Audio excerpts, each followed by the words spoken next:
Hi ಮಿತ್ರರೇ, ಜಗತ್ತಿನ ಪ್ರಮುಖ ಸುದ್ದಿವಾಹಿನಿಯಾದ ವರ್ಲ್ಡ್ ಪೊಲಿಟಿಕಲ್ ನ್ಯೂಸ್ಗೆ ಸುಸ್ವಾಗತ. ಈಗೀಗ ಚೀನಾ ಮತ್ತು ಭಾರತದ ನಡುವಿನ ಸಂಬಂಧ ಕುದುರುತ್ತಿರುವಾಗ ಚೀನಾ ಮತ್ತೆ ಆಟ ಆಡಲು ಪ್ರಾರಂಭಿಸಿದೆ. ಶಾಂಘೈ ಏರ್ಪೋರ್ಟ್ನಲ್ಲಿ ಭಾರತದ ಮಹಿಳೆಗೆ ಅರುಣಾಚಲ ಪ್ರದೇಶ ಭಾರತದ ಪಾಸ್ಪೋರ್ಟ್ ಅಲ್ಲ, ಚೀನಾದ ಪಾಸ್ಪೋರ್ಟ್ ಎಂದು, ಇದು ವ್ಯಾಲಿಡ್ ಅಲ್ಲ, ಮತ್ತೊಂದು ಟಿಕೆಟ್ ತೆಗೆದುಕೋ ಎಂದು ಹೇಳಿ 18 ಗಂಟೆಗಳ ಕಾಲ ಹಿಂಸೆ ಕೊಟ್ಟಿದ್ದರಿಂದ ಭಾರತ ಮತ್ತು ಚೀನಾ ನಡುವಿನ ವಿಮಾನ ಸಂಚಾರ ಆರಂಭವಾದ್ದರಿಂದ ಇದಕ್ಕೆ ಚೀನಾವು ನಮ್ಮ ಅಧಿಕಾರಿಗಳು ಸರಿಯಾಗಿ ಮಾಡಿದ್ದಾರೆ ಎಂದು ರಿಯಾಕ್ಟ್ ಮಾಡಿದೆ. ಹಾಗೆಯೇ ಹೆಣ್ಣು ಮಗಳಿಗೆ 3 ಗಂಟೆಗಳ ಕಾಲ ಉಪಚರಿಸಿ ನಂತರ ಕಳಿಸಿದ್ದೇವೆ ಎಂದು ಹೇಳಿದೆ. ಅರುಣಾಚಲ ಪ್ರದೇಶವು ಭಾರತದ ಎಂದು ನಾವು ಎಂದಿಗೂ ಒಪ್ಪುವುದಿಲ್ಲ ಎಂದು ಚೀನಾದ ವಿದೇಶಾಂಗ ವಕ್ತಾರರಾದ ಮಂಗೋಲಿಯವರು ಪ್ರತಿಕ್ರಿಯೆ ನೀಡಿದ್ದಾರೆ. ಭಾರತದ ರಕ್ಷಣಾ ಸಚಿವರಾದ ರಾಜನಾಥ್ ಸಿಂಗ್ ಅವರು ಪಾಕಿಸ್ತಾನದ ಸಿಂಧ್ ನಮ್ಮ ಪ್ರದೇಶ ಎಂದು ಹೇಳಿದ್ದಾರೆ.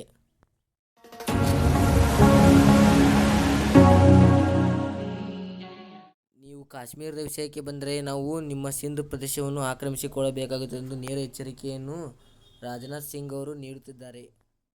ಸಿಂಧ್ ಪ್ರದೇಶದ ಇತಿಹಾಸ ಹೇಳಬೇಕಾದರೆ ಹರಪ್ಪ ನಾಗರಿಕತೆಯಿಂದಲೂ ಭಾರತದ ಭಾಗವಾಗಿದೆ. ಇದು 1947ರಲ್ಲಿ ಅತಿ ಹೆಚ್ಚು 73% ಮುಸ್ಲಿಮರು ಇಲ್ಲಿ ವಾಸಿಸುತ್ತಿದ್ದರು. ಆಗ ಇದನ್ನು ಪಾಕಿಸ್ತಾನಕ್ಕೆ ಸೇರಬೇಕೆಂದು ಚುನಾವಣೆ ನಡೆದಾಗ ಪಾಕಿಸ್ತಾನದ ಪರ ಅತಿ ಹೆಚ್ಚು ಮತಗಳು ಬಿದ್ದವು. ಭಾರತ ತನ್ನ ಪಂಜಾಬನ್ನು ಆಕ್ರಮಿಸಿಕೊಳ್ಳಲು ಆಗ ಪ್ರಯತ್ನ ಮಾಡುತ್ತಿತ್ತು. ಆದ್ದರಿಂದ ಇಲ್ಲಿ ಅತಿ ಹೆಚ್ಚು ಗಮನ ಕೊಡಲಿಲ್ಲ. ಸಿಂಧ್ ಇದು ಸಮೃದ್ಧವಾದ ಪ್ರದೇಶ. ಇಲ್ಲಿ ಈಗ 8% ಹಿಂದೂಗಳು ವಾಸಿಸುತ್ತಿದ್ದಾರೆ. ಪಂಜಾಬಿ ಪಾಕಿಸ್ತಾನ ಮತ್ತು ಸಿಂಧ್ ಪ್ರದೇಶಕ್ಕೆ ಬಹಳ ವ್ಯತ್ಯಾಸವಿದೆ. ಇಲ್ಲಿ ಅನೇಕ ಸಮಸ್ಯೆಗಳು ಇವೆ. ಅತಿ ಹೆಚ್ಚು ಸಿಂಧೂ ನದಿಯನ್ನು ಪಂಜಾಬ್ ಬಳಸುತ್ತದೆ ಎಂದು ಆರೋಪವೂ ಕೂಡ ಇದೆ. ಇಲ್ಲಿನ ಜನರು ಭಾರತವನ್ನು ಸೇರಬೇಕೆಂದು ಬಯಸುತ್ತಿದ್ದಾರೆ. ಇಲ್ಲವಾದಲ್ಲಿ ಸ್ವತಂತ್ರ ದೇಶವಾಗಬೇಕೆಂದು ಪ್ರಯತ್ನ ಪಡುತ್ತಿದ್ದಾರೆ. ಇಲ್ಲಿನ ಮುಸ್ಲಿಂ ಜನಾಂಗದವರು ಮೆಕ್ಕಾದ ಜುಮ್ಜುಮ್ ನೀರಿನ ಬಾವಿಯಕ್ಕಿಂತ ಸಿಂಧೂ ನದಿಯ ನೀರು ಪವಿತ್ರವೆಂದು ಭಾವಿಸಿದ್ದಾರೆ.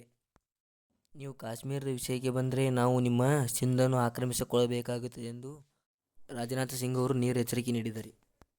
ಮತ್ತೆ ಪಾಪಿ ಪಾಕಿಸ್ತಾನ ಅಫ್ಘಾನಿಸ್ತಾನದ ಮೇಲೆ ಮತ್ತೆ ಏರ್ ಸ್ಟ್ರೈಕ್ ನಡೆಸಿದೆ.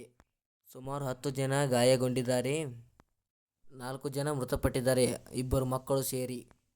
ಪಾಕಿಸ್ತಾನ ದುರಹಂಕಾರದಿಂದ ಅಮೆರಿಕಾಗೆ ನಿಮ್ಮ ಮೇಲೆ ದಾಳಿ ಮಾಡಲು ಏರ್ ಬೇಸನ್ನು ಕೊಡುತ್ತೇವೆ ಎಂದು, ಏರ್ ಸುಪ್ರೀಮಿಟಿಯನ್ನು ನೀಡುತ್ತೇವೆ ಎಂದು ಪಾಕ್ ಹೇಳಿದಾಗ ಆ ಮಾತುಗಳು ನೆಗೆದು ಬಿದ್ದ ಬೆನ್ನಲ್ಲೇ ಈ ರೀತಿಯಾಗಿದೆ. ಮತ್ತೆ ತಾಲಿಬಾನ್ ಮತ್ತು ಪಾಕಿಸ್ತಾನ ನಡುವೆ ಉದ್ವಿಗ್ನತೆ ಹೆಚ್ಚಾಗಿದೆ. ಇದಕ್ಕೆ ಸಂಬಂಧಪಟ್ಟಂತೆ ಮತ್ತೆ ಏನಾದರೂ ಅಪ್ಡೇಟ್ ಬಂದರೂ ಮುಂದೆ ತಿಳಿಸಲಾಗುತ್ತದೆ. ಜೈ ಹಿಂದ್, ಜೈ ಕರ್ನಾಟಕ ಮಾತೆ.